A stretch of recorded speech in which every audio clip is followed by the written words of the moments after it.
Primary angle closure గ్లకోమాలో IOP ఎక్కువ అవ్వడం అంటే ఇంట్రాక్యులర్ ప్రెషర్, కంటిలో ఒత్తిడి ఎక్కువ అవ్వడం వలన కంటి నరం దెబ్బతిని చూపు తగ్గిపోతుంది. ఐఓపి ఎలా ఎక్కువ అవుతుంది అంటే ఆక్వస్ హ్యూమర్ అనే లిక్విడ్ కంటిలో ఊరుతూ ఉండి కార్నియాకి, లెన్స్కి న్యూట్రిషన్ సప్లై చేసి మళ్ళీ బ్లడ్లో కలిసిపోతూ ఉంటుంది. ఆ ఆక్వస్ హ్యూమర్ అనే లిక్విడ్ మళ్ళీ బ్లడ్లో కలిసిపోయే డ్రైనేజ్ ఛానల్స్ క్లోజ్ అయిపోవటం వలన కంట్లో ఐఓపి ఇంట్రాక్యులర్ ప్రెషర్ ఎక్కువ అవుతుంది. సో ఈ డ్రైనేజ్ ఛానల్స్ని ఎలా ఓపెన్ చేస్తామంటే మనం ఒక చిన్న లేజర్ ప్రొసీజర్ చేస్తాము.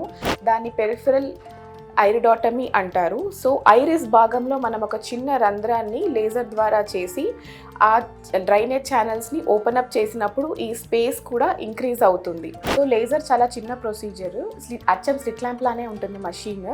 సో లేజర్ మొత్తం 5 to 10 minutes పడుతుంది చేయడానికి కూడా. లేజర్కి ముందు ఒక పైలోకార్పిన్ అనే డ్రాప్ వేస్తారు, ఒక 3-4 times వేస్తారు 15 minutes గ్యాప్లో. 1 hour తర్వాత laser just 5 to 10 minutes small procedure అంతే. నార్మల్ ఎగ్జామినేషన్ లానే ఉంటుంది లేజర్ కూడా. సో లేజర్ అయిన తర్వాత ఒక 1/2 hour to 1 hour కూర్చోపెట్టుకొని మళ్ళీ ప్రెషర్స్ చెక్ చేసి ఆ లేజర్ హీల్ అవ్వడానికి డ్రాప్స్ ఇచ్చి పంపిస్తారు.